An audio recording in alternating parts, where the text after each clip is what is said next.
Thank you for hanging with us. Jim Shaw, your guest host here on Down the Road with Joel. I am a longtime broadcast journalist in the upper Midwest, and I am a columnist for Forum Communications.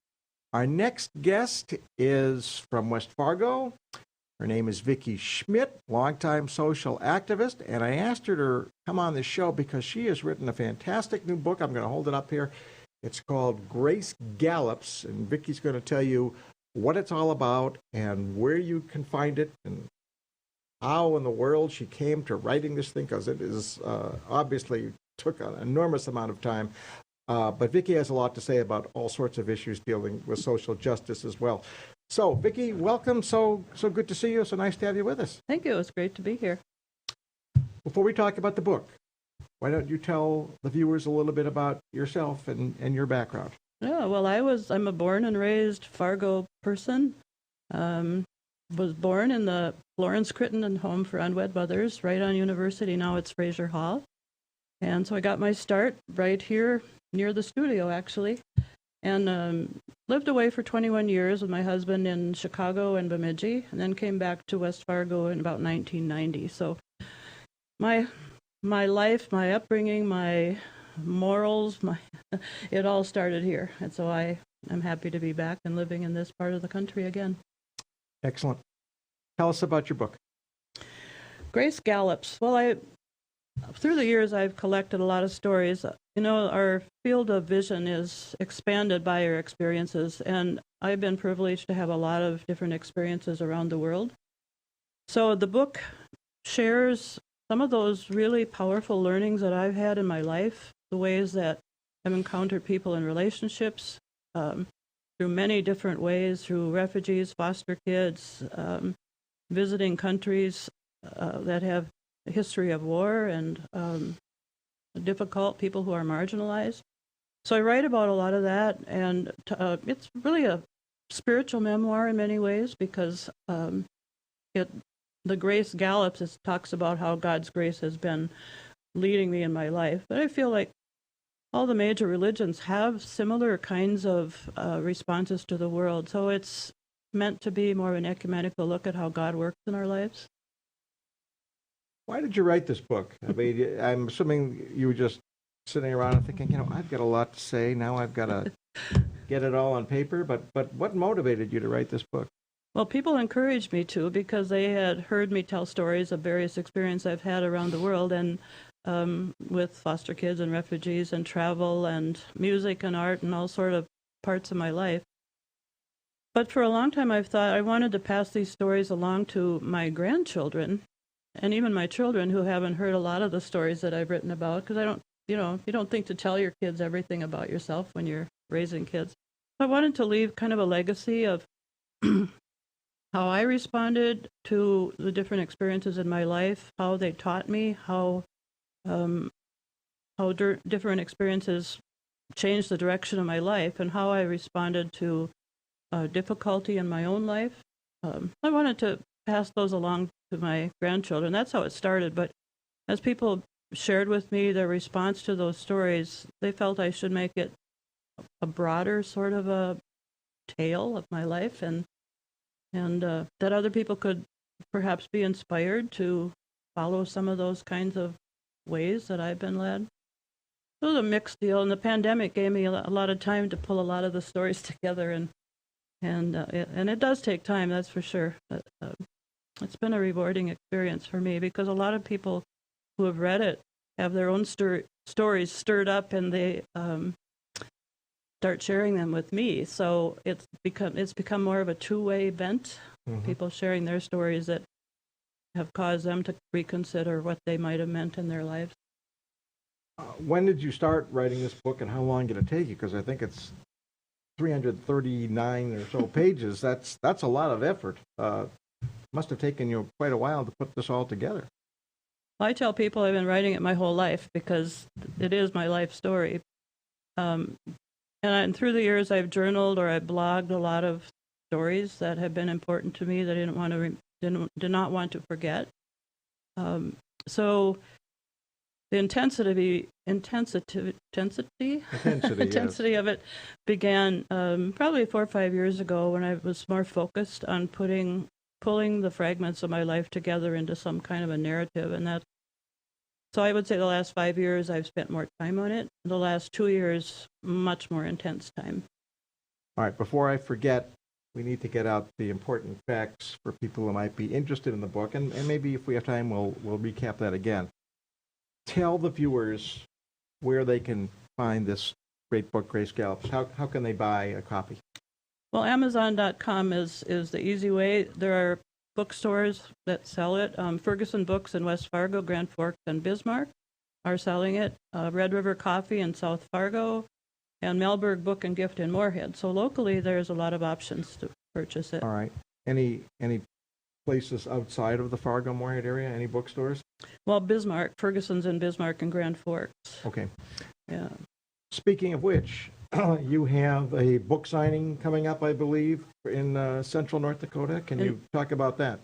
Yeah, in Bismarck on Saturday from 11 to 1. I'll be at Ferguson Books in downtown Bismarck. So people are welcome to come purchase the book from Ferguson's, and I'll sign it.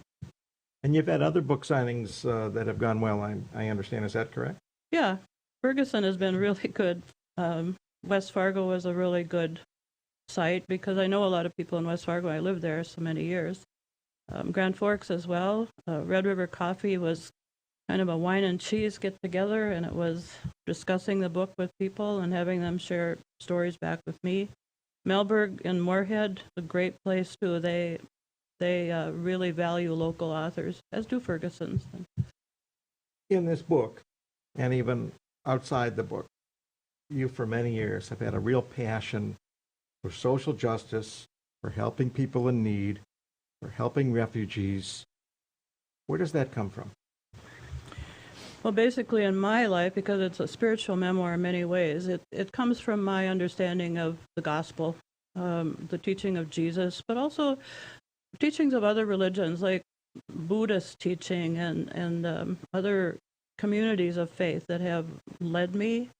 I think my basic scripture verse, which I sign all the books with, is from Micah 6:8, the Old Testament verse that says, "Do justice." Well, first of all, it starts with, "What does the Lord require of you?" That's a pretty strong statement. But to do justice, which is a very active verb, love kindness, which is a very active verb, and to walk humbly with God. So that's kind of my daily guidance for what I am called to do, what I understand we are all called to do, is to do justice, find where people are hurting, people who are on the margins of life, find who they are and see how we can extend our hospitality to them and help them, basic human rights often, and to love kindness, to treat our fellow humans with love and compassion, and then to walk humbly with God. That's where it comes from, basically, for me. And love one another, basic tenets of many living and vital religions. I think we all share that.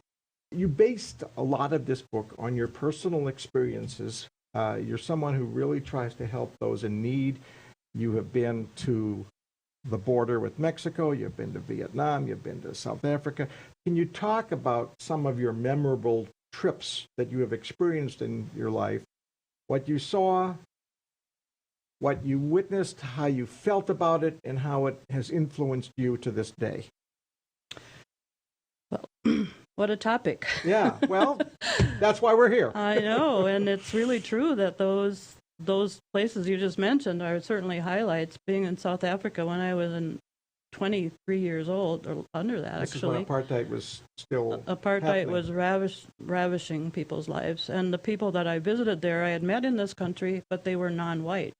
So my experience was with people who were in the fray, in the struggle for rights and freedom and to be who they should be. And so my experiences with them was through the eyes of a white privileged person, which I didn't even know how to explain then. But to be in the company of people who were in that struggle and start having my eyes open to the injustices of the world. For instance, I sat down at my friend was a Moravian pastor. He was showing me around. I didn't know that he would be in trouble because he was black with a white woman. I sat down at a drugstore counter to have something cold to drink, and he stood behind me.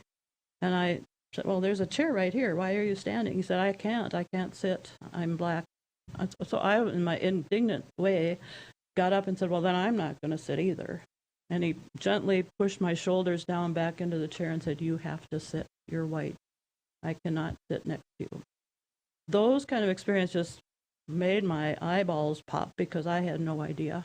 I didn't do any preparation to go to South Africa. I was just young and naive and didn't know what I was going to experience. So that, and then like having foster kids from Vietnam and having friends who fought there, and then going there and really seeing the stories through the eyes of the people and what they had experienced, how they saw the U.S. involvement. There's a museum called the museum. And how did they see the U.S. Well, involvement? the aggressors, definitely the aggressors, and how they terrorized women and children and innocent people. And dropping Agent Orange and learning all about this. And then talking to friends who had served there and trying to understand the story through their eyes as a soldier. But also, being in Germany, where I visited some of the concentration camps from World War II. 11 kilometers down the road from my route, my family, who were there conscripted to work in Bergen-Belsen, for instance, and hear the stories of what they experienced when the war was going on, the smells, the sights, the sounds, how they responded.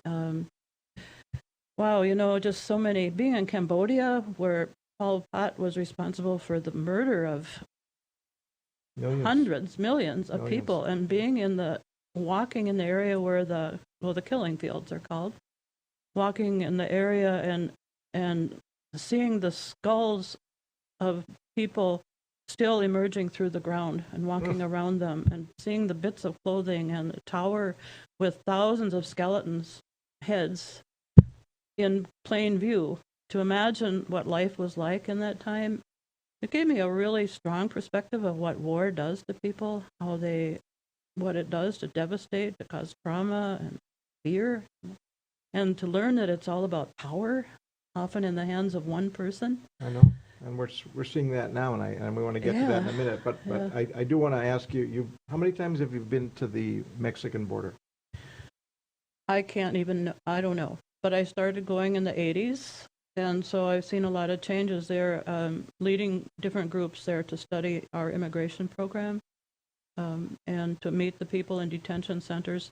Probably in the last 20 years, I've probably gone at least 15 times. So what do you come away with? What are your impressions from what you have seen at the border?